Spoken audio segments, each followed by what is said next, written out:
instruments او ادوات استخدم فيها الادوات دي to get the data عشان احصل على الداتا. Data collection technique depends on the study type. يعني انا خدت type of studies اللي هي مثلا case control، اعمل follow up study، كل انواع الستاديز دي كل نوع بستخدم طريقه او ممكن different tools بستخدمها to gather information للتايب of this study. فبتعتمد التولز على الستادي بتاعي، على الفاريبلز انا عايزه اخدها، عشان كده هختار التول المناسب. So we have to know this definition. Data collection technique allows us to systematically collect information about our object of study, people, objects, phenomena, and about the setting in which they occur. يعني الداتا كولكشن هي عباره عن systematic approach. systematic يعني منظم، مش حاجه haphazard، مش حاجه بتتعمل كده بدون تخطيط. وهي الاساس بتاعها ان انا اخد اوبجكت معين اعمل عليه الداتا كولكشن. الاوبجكت ده ممكن يبقى people يعني باخد من الناس، او ممكن يبقى objects زي ايه مثلا اي ستادي بشتغل فيه على مثلا سامبلز. مثلا سامبلز دي اوبجكتس، يعني السامبلز اللي طالعه لي دي الداتا بتاعت السامبلز دي ايه؟ في عينات جراحه، عينات اي حاجه. او فينومينا يعني ظاهره معينه عايزه ادرسها، ظاهره التدخين، ظاهره البطاله، وات ايفر، اي حاجه. يبقى انا بدرس حاجه لازم اكون اعمل لها تخطيط معين. التخطيط ده بستخدم فيه يعني study of certain object وفي مكان معين اللي هو السيتنج بتاعي. ده بقى يعني عشان احط التخطيط بتاعي لازم اعرف انا هعمله فين، السيتنج بتاعي ده فين. هنا مثلا example النيوتريشن سيرفي to detect malnutrition prevalence among children. هنا يعني عايزين يعملوا مثلا نيوتريشن سيرفي، وقالوا طب احنا عايزين نقارن different villages ونشوف البريفلنس هنا والبريفلنس هنا والبريفلنس هنا، عشان يستخدموا تول معينه. قالوا هنستخدم مثلا السكيل بتاع الوزن اللي هو الميزان. اوكي، علشان يعني الدراسه تبقى مظبوطه المفروض الموازين اللي بيستخدموها دي تبقى كلها متشابهه في نفس الديفرنت فيليجز، صح؟ يعني علشان يبقوا ستاندردايزد. كلمه ستاندردايز دي مهمه جدا، ان انا عشان اطلع داتا كلها اكوريت لازم تبقى ستاندردايز في كل الاماكن اللي انا بعملها. يعني ما ينفعش مثلا استخدم الجهاز بتاع مثلا جهاز وزن اللي هو بتاع الحمام المصري ده في منطقه، وفي المنطقه الثانيه استخدم جهاز ثاني بالسكيل الثاني الطويل ده. اوكي، فمعنى كده ان انا الانسترومنت اللي انا بستخدمها لازم تبقى ستاندردايز في كل الاماكن اللي انا بعمل فيها. ده ليه؟ علشان انا عايز اعمل ديفرنس او عايز اعمل كومباريزون. اوكي، فعلشان يطلع لي مظبوط الداتا نوت بايست لازم يعني اخلي الانسترومنت بتاعتي متوحده كله. طيب ايه هي التكنيكس المختلفه؟ اولا using available information، اللي هي انا عندي already information دي بتبقى موجوده في الريكوردز. يعني الابحاث اللي بتعتمد او البحوث اللي بتعتمد على ريكوردز موجوده، وانا بس مجرد ان انا بروح اشوف الريكوردز دي واطلع منها الداتا اللي انا عايزها واستخدمها في بحث معين. اوكي، دي طبعا حاجات احنا غالبا بتوع الصحه العامه بيعملوها كتير، ودلوقتي برضو انا بيجي لنا بحوث بنقيمها في الاثيك كوميتي برضو بيعملوا دلوقتي كده.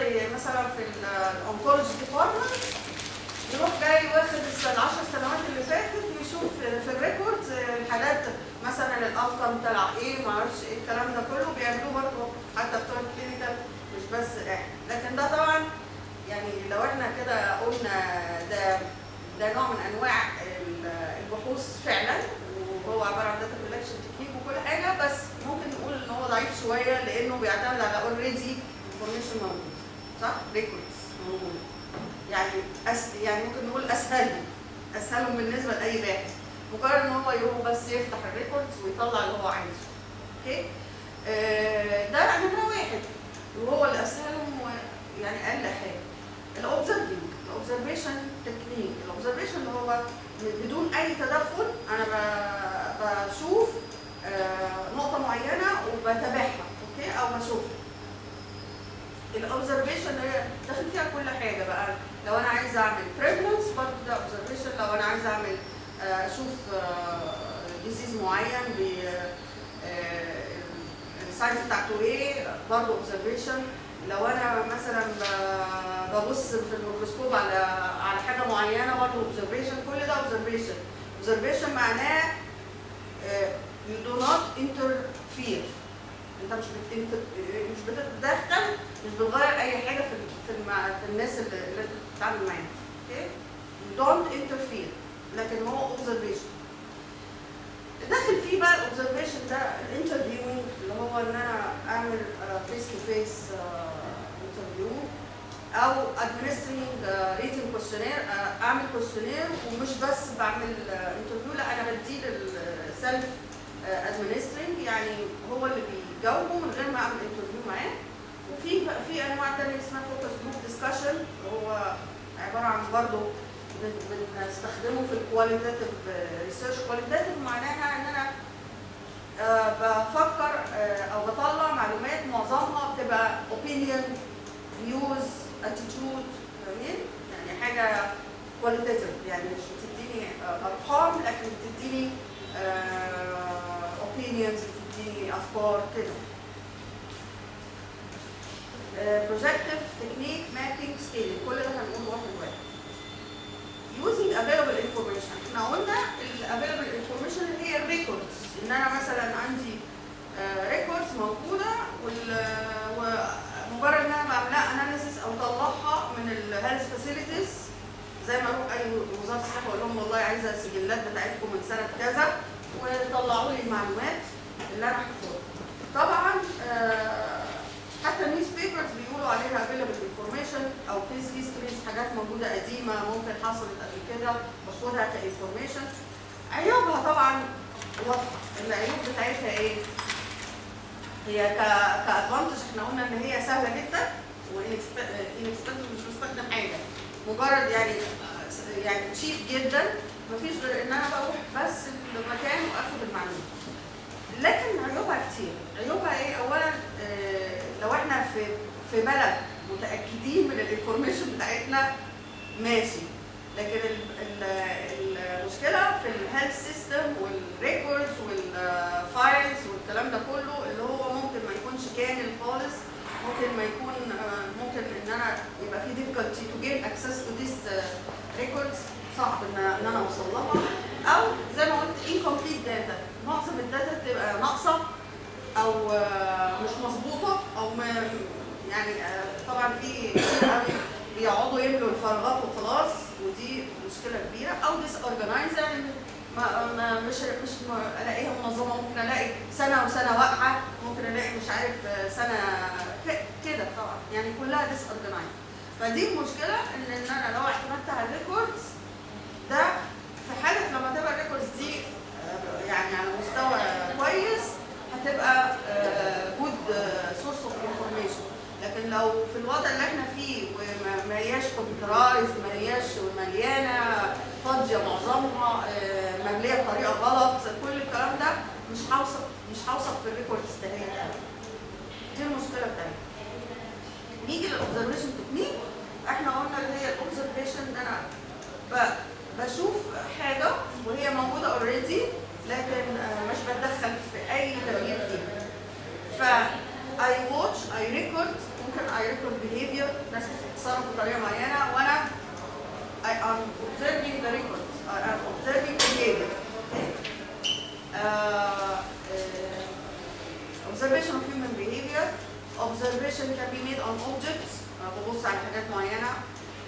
هنجيب examples بعد كده. Measurements اللي هو قياس، لما انا مثلا بقيس حاجه برضو ده observation. اوكي. measurement scales، بشوف الميكروسكوب. اوكي. Observation research is the systematic process of recording the behavior pattern of people, object اور ممكن without questioning اللي هو انا ببص على حاجه واعمل تشيك ليست كده ببص عليهم وما بسالش حد. ده ممكن يعني ان انا ببص مثلا النيرسز بيشتغلوا ازاي واقيم البرفورمانس بتاع النيرسز.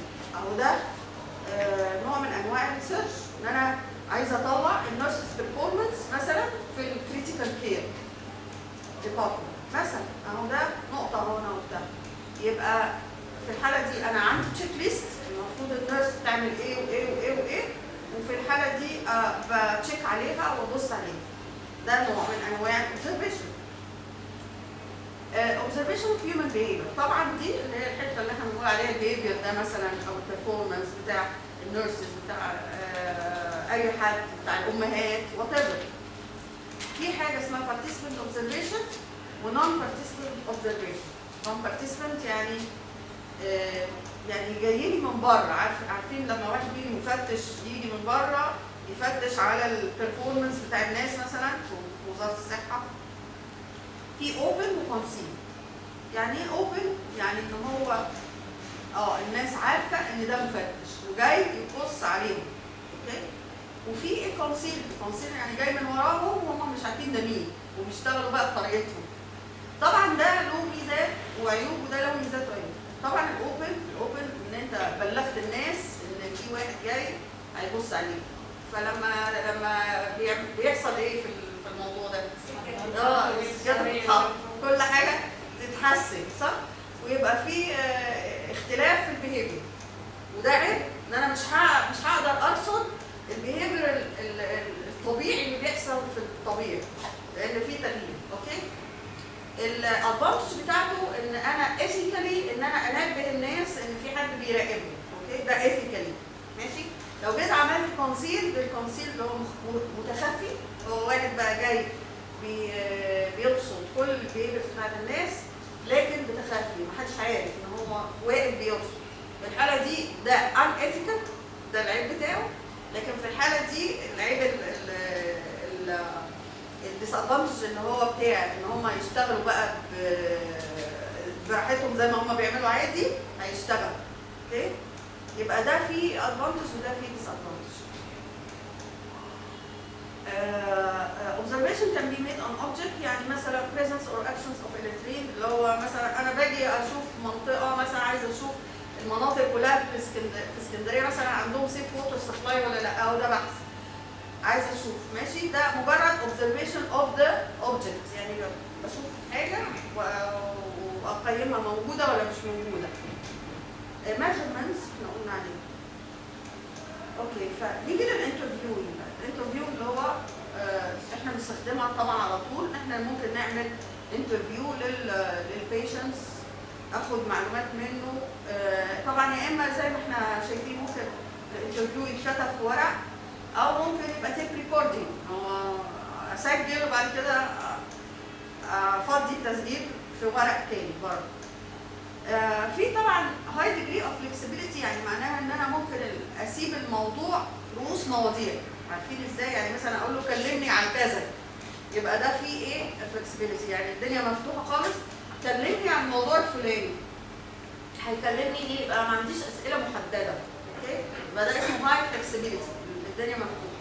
لكن ده اسمه اوبن كويشنز. اوبن كويشنز اللي هو السؤال المفتوح، الانسرز بتاعته مفتوحه، يعني ممكن يفضل يتكلم، يقول رايه، يقول الاتيتيود بتاعه، يقول رؤيته، كل ده اوبن. ماشي؟ وده ده الهاي فلكسبيليتي. وطبعا ده له نوعيه من الابحاث زي مثلا الفوكس جروب، اللي هي بس بقعد ناس كده مع بعض وابتدي اطلع منهم اللي عندهم، يعني الكلام اللي عندهم. اوكي؟ ده برضه نوع من انواع الابحاث. ده غالبا بيبقى كواليتاتيف. كواليتاتيف يعني كل المعلومات اللي بتطلع كلها ما هياش بتتقاس في الاخر او بتتانتربريت في الاخر بنمبرز، لا. اوكي؟ اللو ديجري اوف فلكسبيليتي بقى في الحاله دي لا، انا عندي اسئله فيكسد وكاتيجورايزد محدده وبسالها وباخد الاجابات.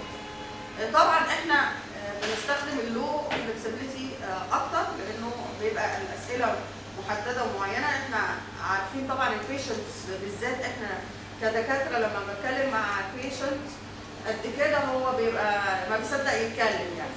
فلو انا فتحت في سؤال مش هعرف اخلص البحث بتاعي. لكن انا لو حددت اسئله طبعا تبقى فيكسد وتبقى بري كاتيجورايز. يعني ايه بري كاتيجورايز؟ يعني فيها كود من الاول. يعني ايه فيها كود؟ يعني انا حاطه الاجابات، الانسرز بتاعتي محطوطه بحيث ان كل بيشنتس مش هيخرج عن الاجابات اللي موجوده. ممكن يبقى فيها زياده احنا بنحطها بعد كده، لو في زياده بحطها.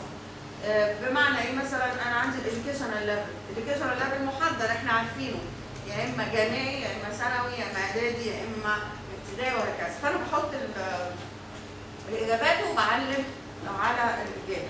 ده اسمه بري كاتيجورايز او بري كود، اللي هو ان انا الانسرز محطوطه من الاول. اوكي؟ ف هي برضه دي تقسيمه التايبس اوف انترفيو اللي هي structured. يعني انا عندي اسئله محدده و lot of questions بس كلها محدده باجابات short answers. السيمي ستراكشر اللي هي ممكن يكون فيها جزء كده وجزء كده، يعني ما هياش كلها fixed question، لكن ممكن يكون فيها جزء open questions. الانستراكشرد اللي هو زي احنا ما قلنا ده اللي هو مفتوح خالص، اللي هو اجي اقعد مع المجموعه كده اقول لهم رايكم ايه في الموضوع ده؟ مفتوح، يقعد بقى يتكلم زي ما هو عايز. ده اسمه اندكس انترفيو، اللي هو الاكزامبل بتاعه الفوكس جروب. اندكس يعني اسئله كده مفتوحه لغايه لما يعني بيقولوا اندكس لغايه لما اعرف بالظبط هم عايزين ايه، اللي جواهم ايه، يطلعوا كل اللي جواهم. ده طبعا ده زي ما احنا قلنا it allows for the interviewer for the respondent to talk freely، يقول اللي هو عايزه. اوكي؟ فده مفتوح. اوكي طيب احنا اتكلمنا عن الانترفيو. طبعا الانترفيو فيه مشكله ان انا مثلا لو انا عندي بحث كبير قوي ومحتاج ان انا يبقى عندي كذا انترفيور. اوكي؟ المشكله في ان الانترفيورز مش كلهم، او يعني لما بيجوا يسالوا كل واحد بيسال بطريقه مختلفه حتى لو نفس السؤال. اوكي؟ ده ممكن ياثر على الاجابه بتاعت الريسبوندنت. يعني هو بيسال السؤال بطريقه بتوحي باجابه، مثلا هو الليدنج كويشن، يعني طريقته في السؤال بتخلي اللي قدامه يجاوب بطريقه معينه. فالمشكله ان احنا لو احنا حبينا نعمل بحث بعدد كبير من الانترفيور لازم يقعدوا مع بعض في الاول قبل ما يبتدوا خالص ينزلوا يعملوا انترفيو للبيشنتس. لازم يقعدوا مع بعض ويتفقوا ازاي هيسالوا سؤال، يعني سؤال. طبعا دي هي مهمه صعبه لكن بتحسن الاداء في الانترفيو وبتخلي البايس قليله. اوكي؟ يبقى لازم الانترفيورز دول كلهم يقعدوا مع بعض ويتفقوا صيغه السؤال ازاي، يتقال السؤال ازاي. ان انت ممكن وانت بتتكلم تغير صيغه السؤال، ممكن تغيره خالص من غير ما تحس، بتفتكر انك بتسال السؤال اللي مكتوب وهو لا، السؤال صيغته اتغيرت، الوردنج بيتغير، الاكسبريشن بتاعي ممكن يغير الاجابه. يعني فالانترفيو فيه نقطه الكوميونيكيشن دي بتغير في الاجابات، بتغير في الريسبونس بتاع الريسبوندنت. اوكي؟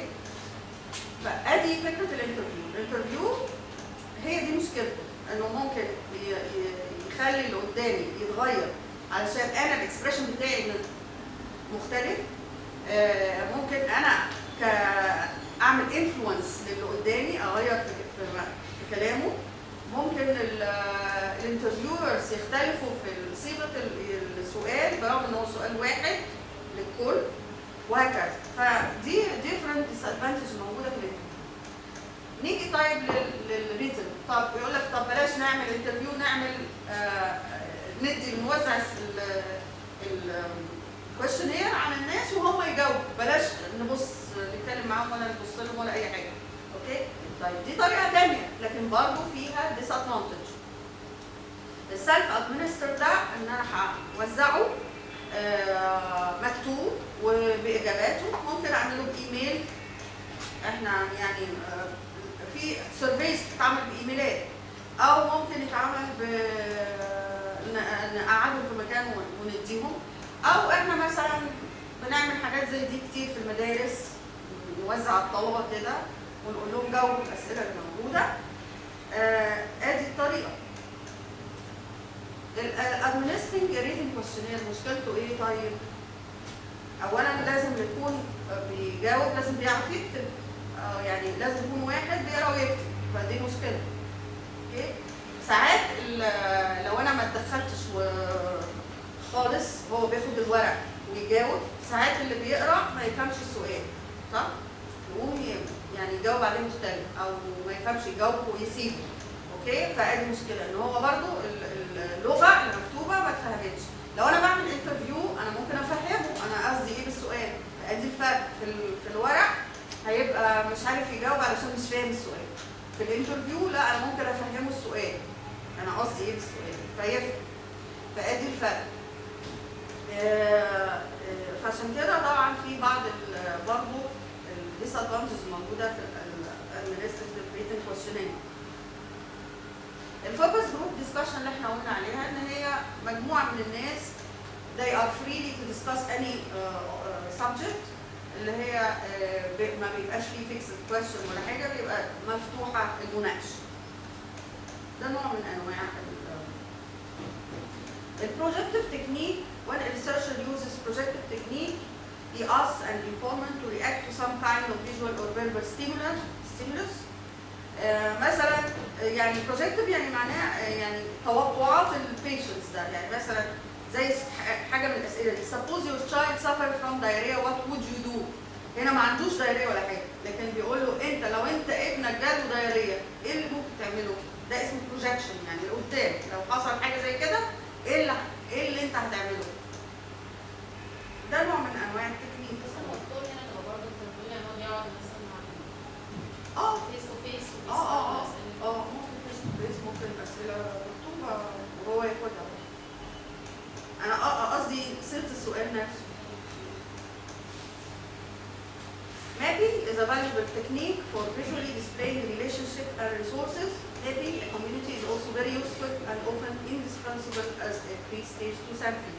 المابينج ده طبعا زي مثلا وزاره الصحه لما تحط خريطه وتقول مثلا المرض ده والله الحتت اللي احنا شايفين ان هي منتشر فيها كذا كذا كذا، او حسب ما هم جمعوا معلومات لقوا الحته دي فيها كده، طب احنا هناخد سامبل من هنا، طب يعني هي بتديني فكره عن المكان اللي ممكن يبقى له علاقه بالموضوع بتاعي، بس هي عباره عن خرايط طبعا. مابينج اوف ذا كوميونتي دي حاجه بتعملها وزاره الصحه اكتر.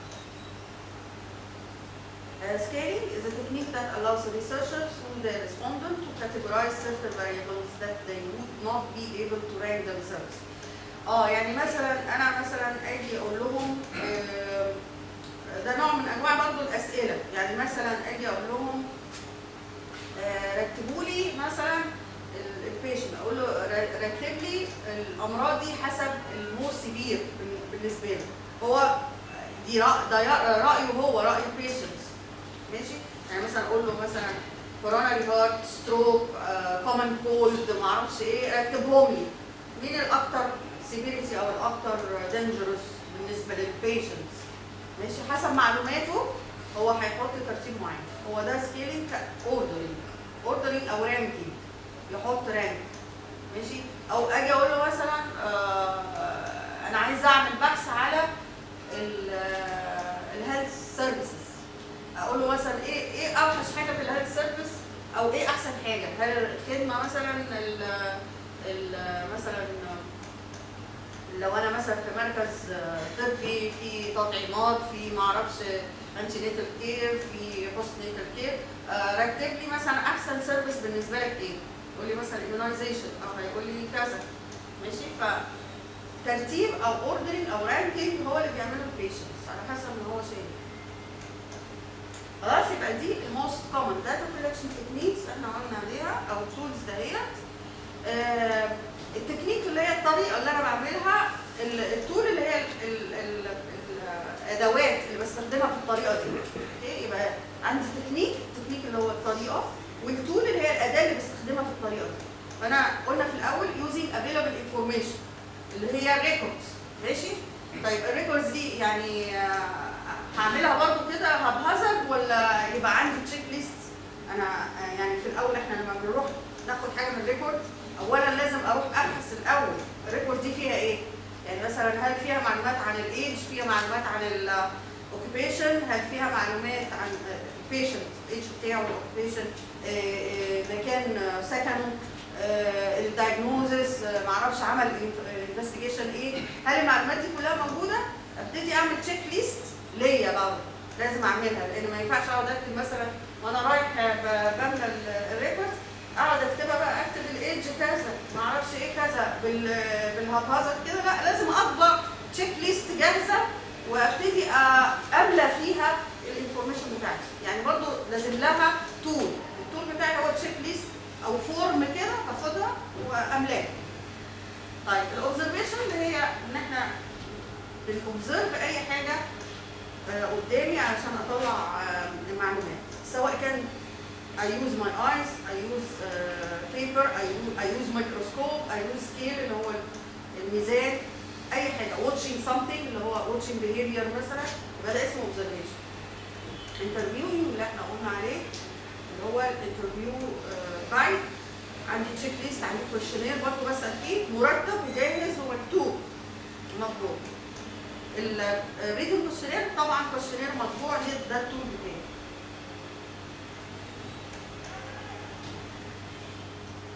طيب احنا هناخد كاكزامبلز كده شويه حاجات مثلا تقولوا لي التكنيك اللي انا هستخدمه ايه؟ طبعا زي ما قلنا حسب الدراسه وحسب الفاريبلز اللي انا عايزها ممكن احدد انا هعمله ازاي. هنا مثلا عملنا survey on healthcare establishment waste disposal in Alexandria. يبقى انه تكنيك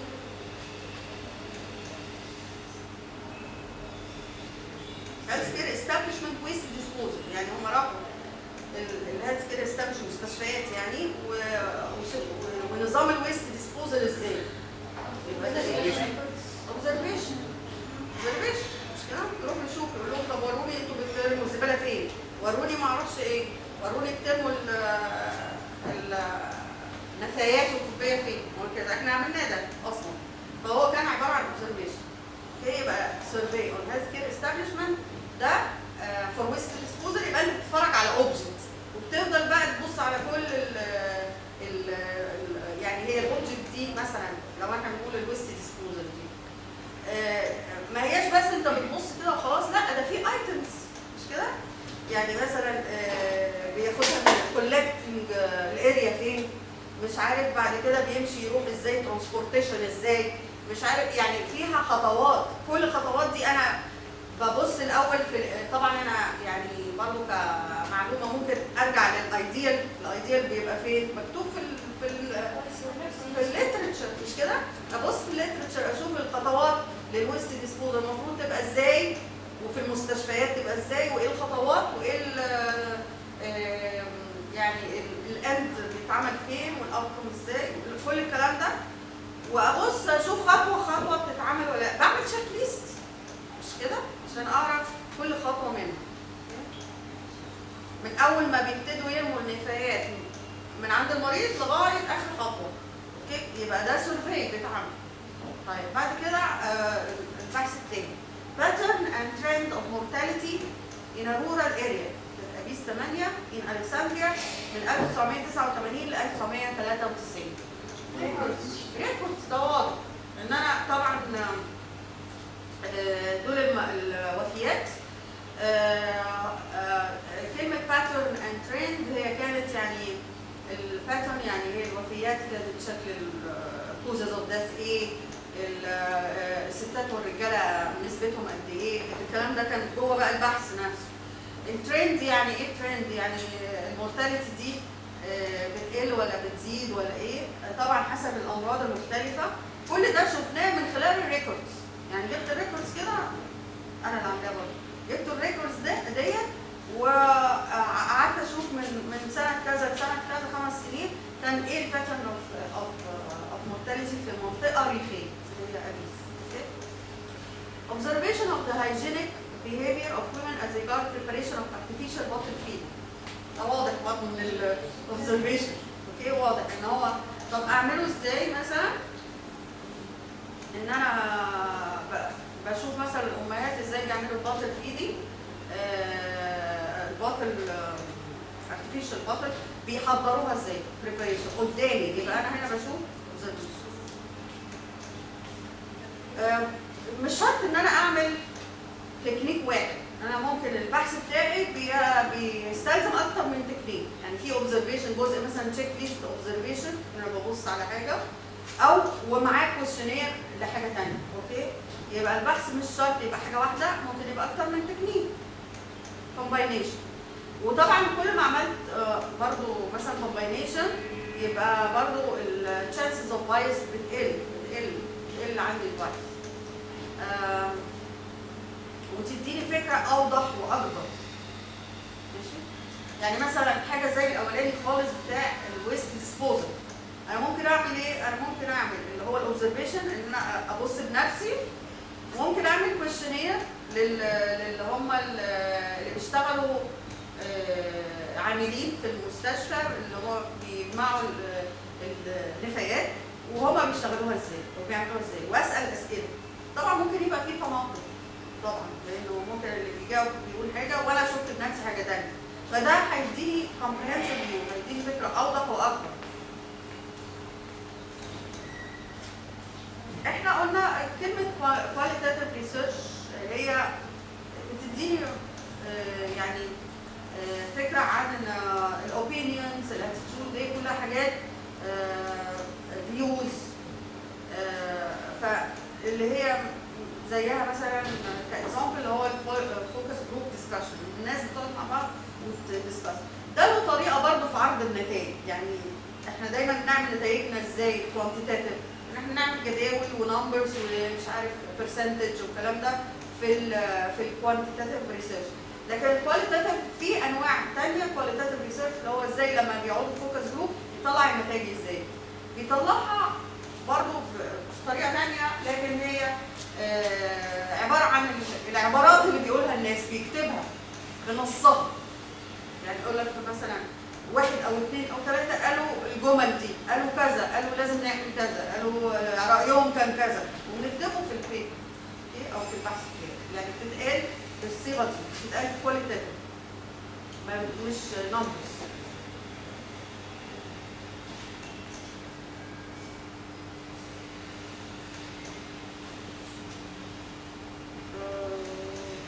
اوكي، ده الفرق بين الكوانتيتيف، ده بيطلع لي نتائج بجداول بنمبرز. الكواليتيف بيطلع لي مينينج او افكار او ايدياز او اوبينيونز.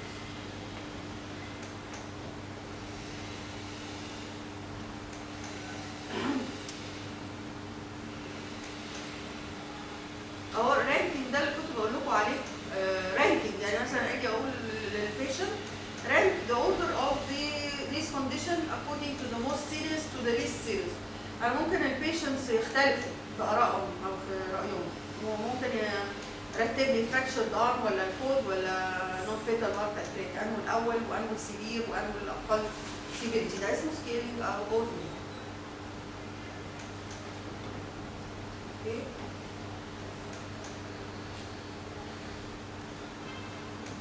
دي الكويشنيرز المختلفة، اللي هي مثلا أنا لو حبيت أقول السن، لما بنيجي نقول السن بقى مثلا مش بحط بقى واحد أقول ده سنه 25، ده سنه 26، ده سنه 29، بحطه في جروبس، أقول من 0 ل 20 بحطه هنا، من 21 ل 40 بحطه هنا، وهكذا.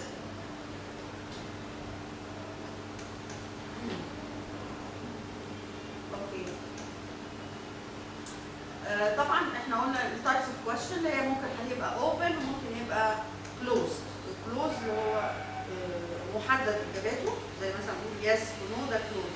او اوبن اللي هو هيقول اجابه مفتوحه. هنا طبعا كل دول كلوز. هنا يبقى بري كودد اللي هو بحط الاجابات وهو انت بعديها؟ خلاص، لا 5 دقايق بالظبط. بنحط الاجابات وبعدين ايتك الاجابه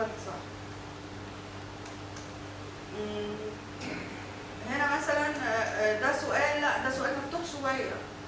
مثلا can you say why you think smoking should be banned؟ ليه نبطل يعني to ban the smoking؟ ممكن اجابات تبقى كتير، ممكن احطها كاجابه او ممكن هو يقول زي ما هو عايز. لو فتحته يبقى ده open question.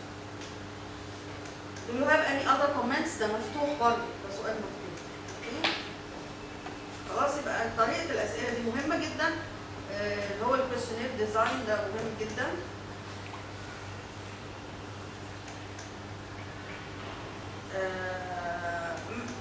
مثلا هنا يعني study example، انا مثلا عامله focus group discussion with، طبعا عددهم بيبقى قليل جدا يعني من 6 ل 8 ل 10 mothers to find out whether، لان هم كلهم هيتكلموا، يعني ما عنديش ان انا اجيب كتير وبعدين ما اعرفش اعمل معاهم discussion. لازم يبقوا عدد قليل جدا to find out whether they change the feeding practices for children in illnesses.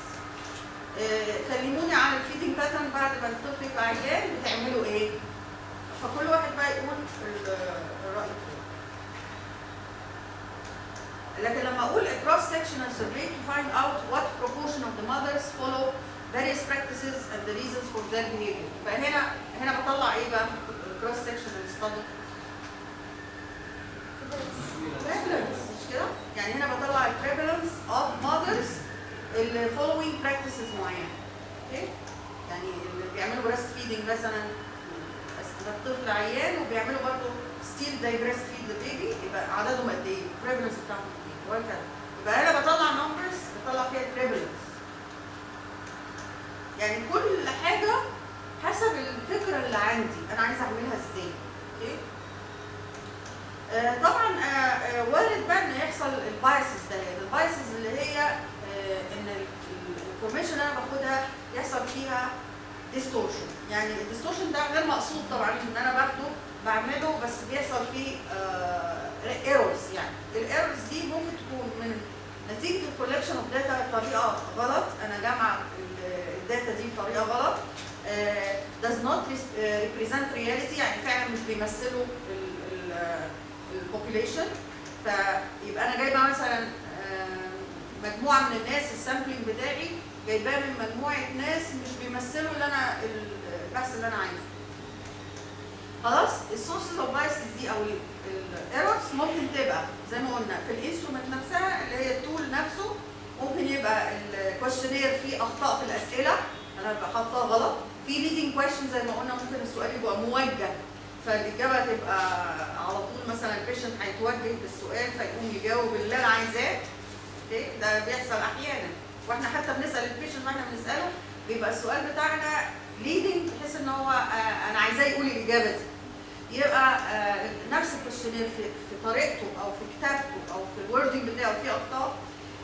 بستخدم equipment not standardized زي ما قلنا على حكايه الاوزان دي، ان انا حاطه مثلا جهاز مش موزون مظبوط not standardized او مش معمم مظبوط على الكل نفسه، او الاوبزرفر بايس اللي هو ان انا مثلا كاوبزرفر وانا ببص يعني تعليقاتي او الاوبزرفيشن بتاعي غلط. اوكي؟ عشان كده برضو في الاوبزرفيشن ممكن ناخد اكتر من واحد، يعني مش واحد بس اللي بيبص او واحد اللي بيشوف بس، نجيب اكتر من اوبزرفر وكلنا نشوف المشاهدات بتاعتنا ونجمعها ونشوف احنا متفقين في المشاهدات ولا لا. يبقى برضو في اوبزرفر بايس. او مثلا زي يعني الاكزامبل زي كلنا لما كنا في الهيستولوجي ولا في الباثولوجي نبص في الميكروسكوب ناس تقول لا ده في، ناس ثانيه تقول لا ما فيش، فده الاوبزرفر بايس. اوكي؟ فعشان كده اجمع اكتر عدد ممكن من الاوبزرفر علشان يشوفوا المشاهده دي مظبوطه ولا لا. effect of the interview on the informant، وانا قلت في الانترفيو في effect للانترفيور نفسه على الانترفيو اللي هم البيشنتس دول، لان انا مجرد الكوميونيكيشن بتاعي بيأثر، الفيشل اكسبريشن بتاعي بيأثر، طريقه كلامي بيتأثر، واحد بيتكلم بتون مثلا اجريسيف، ماشي؟ لو انا بتكلم بتون اجريسيف ده هيخلي البيشنت يغير من اجاباته خالص. اوكي؟ يعني التون نفسه بيغير في الدراسه. يبقى ده الافكت اوف انترفيو اون ذا انفورمر. الانفورميشن بايس اللي هي المعلومات نفسها انا جمعها غلط. ممكن يبقى البايس ده من الريكورد نفسها زي ما قلنا inaccurate او مش موجوده اصلا incomplete او كده، او ممكن تكون في الريكول بايس، وده وارد قوي في الانترفيو. ان انا مثلا اسال على حاجه قديمه وهم مش فاكرين حاجه، ممكن يجاوب غلط، ممكن يقول لي حصل وهو ما حصلش، او ما حصلش وهو حصل. يبقى الريكول بايس ده مهم جدا. طبعا في كل الكلام اللي احنا بنتكلمه لازم يبقى فيه ethical consideration. اي بحث لازم اراعي فيه البيرسونال داتا، لازم تبقى confidential. الكونسيلد اوبزرفيشن اللي احنا قلنا عليها، ان انا ما اجيش اراقب ناس من وراهم من غير ما يعرفوا ان هم بيتراقبوا. ودي طبعا قلنا الخطا فيها الايثيكالي، ان انا ما يصحش ان انا اراقب حد من غير ما يعرف. او فيلينج تو ريسبكت سيرتن كالتشرال فاليوز، يعني وانا بتكلم مع البيشنت مثلا وباخد منه احيانا احنا بنعملها. يعني مثلا لما اجي اتكلم مع البيشنت والاقي كلامه مش عاجبني، اقول له ازاي تعمل حاجه زي دي مثلا يعني، او اعلق تعليق يعني مش يعني ما يحترمش البيشنت. كل ده بيأثر في ethical. It is recommended to obtaining informed consent. طبعا احنا عارفين ان احنا لازم لما نيجي نعمل البحث اخد الانفورمد كونسنت بتاع البيشنت. يعني اقول له انا هكلمك او هعمل معاك بحث في كويشنير معين واسالك في حاجات معينه، واذا كان انت مش عايز تشترك او مش عايز تجاوب على الاسئله دي، انت يعني لك الحريه. فالانفورمد كونسنت ده مهم جدا. اقول له ايه اللي موجود في الكويشنير، وان الكويشنير ده كونفيدنشال بالنسبه لنا، وكل المعلومات لازم اقولها له الاول. عشان كده بنقول عليه انفورم كونسنت، مش كونسنت بس. انفورم كونسنت يعني معناها لازم اقول له كل الانفورميشن على البحث ده. طيب هنا بقى هنقول بس امثله كده سريعا. You suspect that a large proportion of women in your region is anemic, in particular women at childbearing age. You would like to determine how big the problem is and whether women perceive it as a problem. يعني هل perceive المشكلة ان هم عندهم انيميا ولا لا. Furthermore, you would like to know whether and how women improving their anemia condition. طيب هنا عندي كذا ايه. الاول عايزه اشوف قد ايه البروبلم دي بيج، ماشي. بعد كده عايزه اشوف البرسيفنس اوف ويمن تو ذيس بروبلم. perceiveness معناها هم متقبل، يعني ده البرسبشن بتاعهم، هل هم حاسين ان عندهم مشكله ولا ما عندهمش. ده حاجه. الجزء الاخير how to improve الانيميك كونديشن. هم how women improving their anemic condition بيعملوا ايه. اوكي. طيب ايه التايب اوف ستادي اللي ممكن استخدمه؟ كروس سكشنال ستادي. طبعا انا ما دام هجيب بريفلنس لازم اعمل كروس سكشنال ستادي. ايه ده نوع الستادي؟ طب ستادي بوبيليشنز الومن طبعا in particular age period, child bearing period. ممكن اخد من اول 15 ل 49 اللي هو child bearing period. ممكن لو انا عايزه اعملهم في pregnant women اعملهم في pregnant women according to my aim. اوكي. طيب الداتا كولكشن تكنيك بقى استخدم ايه؟ كويشنير طبعا. طيب افرضوا ان انا عايزه اعرف دول ناس كده قاعدين بيجوا لي، ما رحتش لعيادات ولا حاجه، انا عايزه اعرف دول انيميك ولا لا. ماشي. يبقى انا هنا هعمل ماشي. يبقى بالاضافه للكويشنير، عندي كويشنير حملاه، بالاضافه للكويشنير هعمل ماشي عشان اشوف دول انيميك ولا لا. ممكن استخدم اي حاجه. اوكي. واحنا الله ان احنا نعمل في اي سيرفي ممكن استخدم اي جهاز ما دام افيلبل وعندي الماني وعندي كل حاجه والاكويبمنت موجوده، ممكن استخدم اي جهاز اعمل بيه سيرفي فور انيميا. اوكي. يبقى هنا بستخدم جهاز اطلع الهيموجلوبين برسنتج، اعرف ان دول انيميك، ابتدي كمان اعمل معاهم كويشنير. الكويشنير ده هحط فيه جزئيه ايه بقى؟ اللي هو البرسبشن، جزئيه البراكتس بتاعتي. اوكي. طيب ستادي تاني. The number of low birth weight babies is increasing and you would like to know about the physical and socio-economic conditions of of the models. التايب اوف ستادي استخدموا ايه هنا؟ عندي low birth weight babies، عايز اعرف الفيزيكال والسوشيال ايكونوميك كونديشن of the mothers of the low birth weight baby. ممكن كوهورتس لايه؟ هجيب ليه؟ يعني انا هروح اللو بيرث بيبي واشوف ده ما يبقاش كوهورت، ده يبقى ايه؟ كيس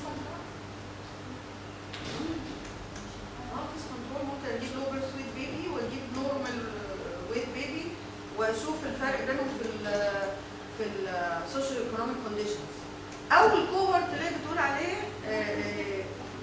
لايه؟ للبريجننت وومن، لان الكوهورت ما اقدرش اعمله على ديزيزز طبعا لمده طويله. ممكن اخد بريجننت وومن وبعدين اشوف الاوتكم بتاعها لو جابوا لو بيرث ويت بيبي ولو جابوا نورمال. لكن الاسهل بتاعي ايه؟ ان انا اخد لو بيرث ويت بيبي مش كده واعمل taking the risk of this retrospective. وعشان اطلع نتائج مظبوطه باخد كنترول اللي هم النورمال ويت بيبي. يبقى لو بيرث بيبي ويز الكيس كنترول طبعا هو اللي بنستخدمه اكتر مع الفولو اب. صعب جدا واكسبنسيف وهياخد وقت والكلام ده كله كوستي وكده، فعشان كده باخد الاسم. طيب ستادي بوبيليشنز اللي هم الاطفال اللو بيرث ويت. طيب الداتا كولكشن تكنيك برضه علشان اعرف دول لو بيرث ويت بيبيز لازم يكون عندي ممكن اخدهم من ريكوردز لو هم اوريدي ريكوردد عندهم وزنهم قد ايه. يبقى انا هتاكد، لازم اتاكد من البوبيليشن بتاعتي. يعني ما ينفعش اقول هاخد لو بيرث ويت بيبي بالكلام كده. يعني يقولوا لي ده مثلا ده لو بيرث ويت بيبي، لازم اعرف هو فعلا لو بيرث ويت بيبي ولا لا. يبقى لازم اتاكد من البوبيليشن بتاعتي. عشان اتاكد يا اما اخده من ريكوردز هم اوريدي اتوزنوا يا اما اوزنه انا بنفسي. اوكي؟ فيبقى لازم البوبيليشن دي اكون متاكده فعلا ان هم لو بيرث ويت بيبي. بعمل ميجرمنت، بعمل كويشنير مش كده؟ علشان اسال بقى على الايه؟ السوشيو ايكونوميك باك جراوند بتاع المودلز. اوكي؟ دي حاجات بسرعه برضه. الجروث باترن اوف children under 2 years of age in Alexandria. طبعا جروث باترن ده معناه اللي هو الجروث شارت اللي بيتعمل للاطفال في المراكز الصحيه. انا عايزه اشوف الجروث باترن اوف children، يبقى انا لازم هعمل السيريال ميجرمنتس دي واشوفها واطلع الجروث باترن بتوع الاطفال ده. وده فعلا اتعمل. طيب study of lifestyle and its impact on health of female school students. type of study cross section مش كده؟ انا بشوف اللايف ستايل بتاع البنات في المدارس، بنات المدارس اللايف ستايل بتاعهم ايه؟ بعمل كروس سكشن ستادي. طيب البوبيليشن هما الفيميلز السكول ستودنت. طبعا ده لو العنوان كده انا ممكن بقى جوه تحت بقى البروتوكول بتاعي مثلا ان انا حاطه ان انا مثلا هاخد الميدل ايج، يبقى انا هاخد مثلا بتوع الاعدادي، او انا عايزه اخد الثانوي، يبقى according to my age. طبعا انا ما اقدرش في كل المدارس، يبقى ممكن احدد ايج معين. خلصت ايج معين يبقى احدد ايج معين. الكوليكشن تكنيك هنا عباره عن كويشنير، ممكن احطه administered self administered او interview على حسب. اوكي؟ شكرا.